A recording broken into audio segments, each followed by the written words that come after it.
This is a mid-sagittal view of the upper respiratory and upper digestive system. Labels with pointing outs will follow. Here the food will pass through there, through the mouth, down to the posterior mouth, and here eventually into the esophagus way down there. Next, to show, this will be the beginning of the lower respiratory system. Of course, food should not enter into there, but that will also be labeled later.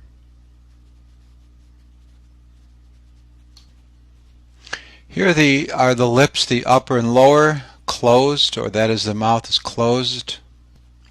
These teeth are the incisor teeth, or the cutting teeth, found in the most anterior of the dentition. The tongue, of course, used for speech. Here will be used for swallowing and chewing. It'll help move food to the posterior of the oropharynx. This is the roof of the mouth, or the hard palate. That's the palatine process of the maxilla bone, all of that I'm touching there, the hard roof of the mouth or hard palate. To the posterior here at that little line will start the palatine bone, again a small part of the hard palate or roof of the mouth. Then at the posterior is a soft palate containing the uvula, hanging down right there to the bottom part.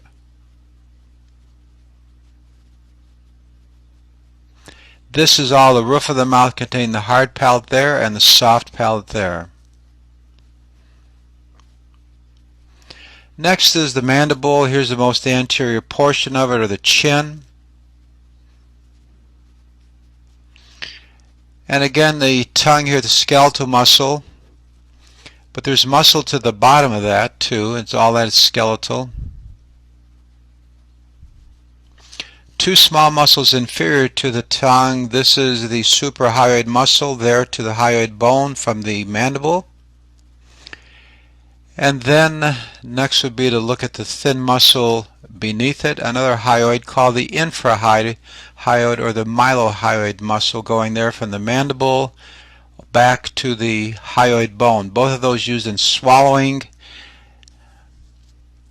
to be sure that the epiglottis there to the right will close during swallowing.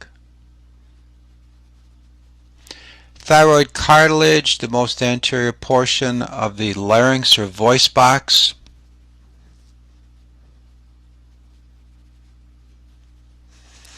Looking at some of the upper respiratory structures here, the nasal concha, the inferior nasal concha here, the middle nasal concha, and hidden up there very small superior nasal concha. I'll use for phonation or speech. Tip of the nose, the cartilage, the soft stuff that we feel on ourselves. And then next will be the nares, or the opening for respiratory system.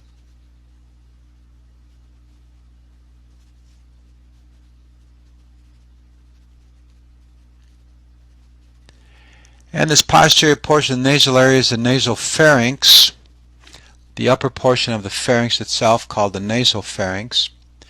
That little hole in there is the opening for the auditory tube or eustachian tube that goes to the middle ear to balance air pressure between the nasal cavity and the middle ear. Tonsils, a lymph node. Here's a palatine tonsil because it's found at the bottom of the palate or roof of the mouth there at the beginning of the oropharynx.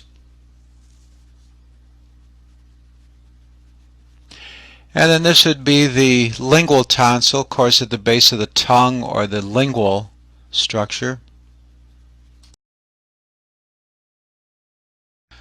Looking at part of the respiratory here, here's the glottis, or the opening into the larynx or voice box that the probe is passing through.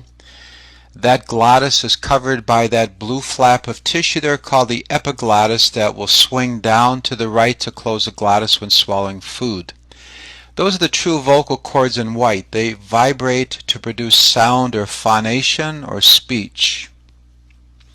Here's the oropharynx, which is the posterior region of the mouth cavity going down there to the bottom of the esophagus, not labeled. Now looking at bone, here's the mid-sagittal section of the occipital bone of the skull, cut in cross section. The first cervical vertebrae would be the atlas right there. Then going down to the next cervical vertebrae, the axis, right there. Next would be the C3 and the C4, etc. on down. Then the small blue there would be the intervertebral disc made of fibrocartilage. This would now end looking at the mid-sagittal anatomy that's primarily for digestive system, yet with some of the respiratory